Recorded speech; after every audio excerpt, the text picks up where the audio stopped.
오늘은 2월 2일 마태복음 9장 14절부터 26절까지입니다.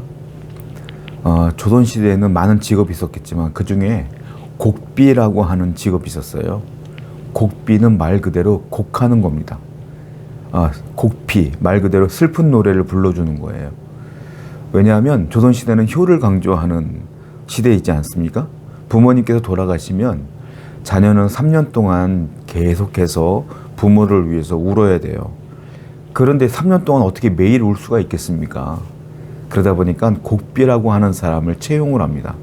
그럼 곡비는 그 상을 당한 그 아들 대신에 울어주는 거예요, 계속.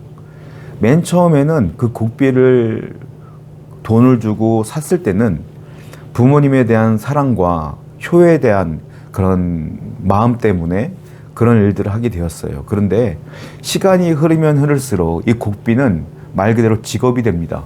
그래서 그 사람들이 곡비를 살 때에 정말로 부모를 존경하는 마음으로 그 곡비를 살 때가 아니라 이제는 어떻게 되냐면 사람들이 볼 때에 효를 강조하다 보니까 내가 이렇게 부모님을 애틋하게 생각한다라는 걸 보여주기 위해서 곡비를 사는 경우가 많았어요. 그래서 곡비는 맨 처음에 취지와는 다르게 점점 형식적으로 남들에게 보여주기 식으로 우는 그런 직업이 되어버린 겁니다. 말 그대로 남의 눈이 중요하게 된 것이죠. 오늘 본문도 비슷해요. 오늘 본문은 바리새인들에게 예수님께서 말씀하시는 것인데 하나님께서 주시는 율법이 있지 않습니까? 그 율법을 가지고 하나님께서는 그 율법을 진심으로 지키고 율법을 통하여 사람들이 변화되고 율법을 통하여 사람들의 삶이 변화되어지고 하나님 뜻대로 살기를 원했지만 시간이 흐르면 흐를수록 이 율법은 변질돼요. 하나님을 사랑하여 율법을 지키는 것이 아니라 남의 눈을 의식하여 율법을 지키는 식으로, 그러니까 형식적으로 바뀌어지는 것을 보고 예수님께서 꾸중을 하시는 것을 보게 됩니다. 14절 볼게요. 그때 요한의 제자들이 예수께 나와 이르되 우리와 바리새인들은 금식하는데 어찌하여 당신의 제자들은 금식하지 아니하나이까? 예수께서 그들에게 이르시되 혼인집 손님들이 신랑과 함께 있을 동안에 슬퍼할 수 있으냐? 그러나 신랑을 빼앗길 날이 이르니 그때에는 금식할 것이니라. 세례 요한의 제자들이 예수님께 물어요. 아니 우리의 제자들은 우리 요한의 제자들은 전부 다 금식하며 사는데 예수님 당신의 제자들은 왜 금식하지 않습니까? 저는 이해할 수가 없어요. 아니 제자라고 하면 금식을 통해서 많은 사람들에게 모범이 돼야죠 라고 얘기하는 거예요. 오히려 예수님께 훈계하는 거죠. 예수님께서 뭐라고 말합니까? 나는 혼인집의 신랑과 같다. 지금 혼인잔치가 벌어지고 있는데 신랑이 지금 왔는데 누가 금식하냐? 잔치집에서. 잔치집에서는 기뻐하는 거야. 즐거워하는 거야. 먹고 마시는 거야. 지금은 금식할 때가 아니라 즐거워할 때다 이렇게 말하고 있죠. 이 무슨 말이겠어요? 예수님이 오셨다는 것은 신랑이라는 말은 잔치집이라는 거는 예수님이 이 땅에 오심으로 이제 구원이 선포된다 이 말이에요. 지금은 구원의 때다 이 말이에요. 구원의 때이기 때문에 성도는 뭐 해야 된다? 금식이 아니라 슬퍼하는 것이 아니라 기뻐해야 된다. 구원의 기쁨을 노래해야 된다 이 말이에요. 즐거워해야 된다. 또 뭐라고 말하죠? 그런데 신랑을 빼앗길 날이 올 텐데 그때는 금식할 것이다. 그때는 슬픈 날이죠. 예수님이 십자가에 돌아가실 것을 예언하는 장면이에요. 자, 성도는요. 하나님 말씀의 본질은 뭐냐면 우리가 구원을 기뻐하기 원하는 거예요. 복음의 본질은 기뻐하는 거예요. 감사하는 거예요. 즐거워하는 거예요. 복음을 받은 우리는 어떻게 될까요? 슬픈 것이 아니라 괴로운 것이 아니라 원망함이 아니라 오늘도 저와 여러분들은 감사하고 기뻐하며 정말로 하나님을 찬양하며 예배하는 삶을 살아야 된다 이겁니다. 이러한 삶을 살기를 주님께서는 원하시는 거예요. 이 복음의 능력은 슬픔에 빠진 자들을 기쁨의 자리로 옮길 수 있는 힘이 복음에 있기 때문에 그래요. 복음을 받아들이는 우리는 항상 기뻐해야 될 줄로 믿습니다. 또 16절부터 볼게요. 15절입니다. 16절입니다.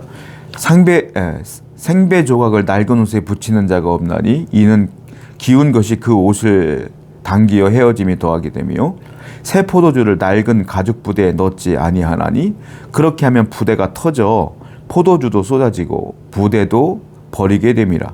새 포도주는 새 부대에 넣어야 둘이 다 보존되느니라.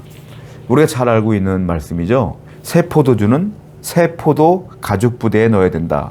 이 얘기를 하고 있어요. 왜 그러냐면 새로운 포도주를 낡은 가죽 부대에 넣게 되면 어떻게 되냐면 새로운 포도주기 때문에 발효가 벌어져요.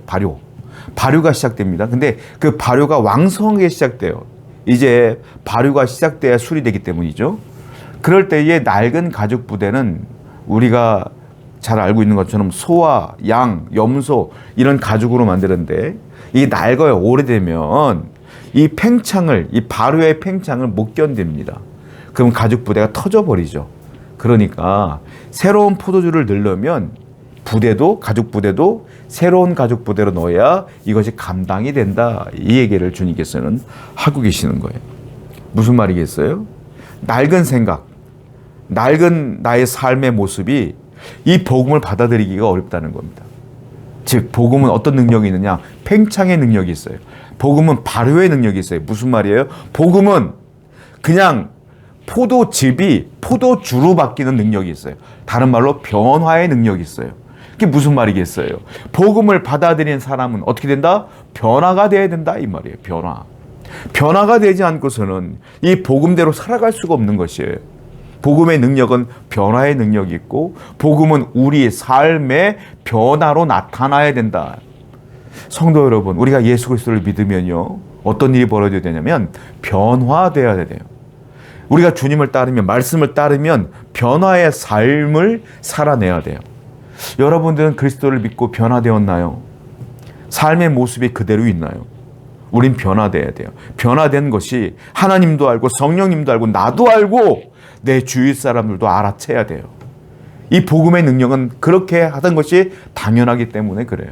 오늘도 여러분의 인생 가운데에 이 복음으로, 이 말씀으로 매일매일 변화의 삶을 살아가시는 여러분 되기를 축원드립니다. 22절 볼게요. 예수께서 돌이켜 그를 보시며 이르시되 따라 안심하라 네 믿음이 너를 구원하였다 하시니 여자가 그 즉시 구원을 받느니라. 25절도 볼게요. 무리를 내보낸 후에 예수께서 돌아가서 소녀의 손을 잡으시며 일어나는지라.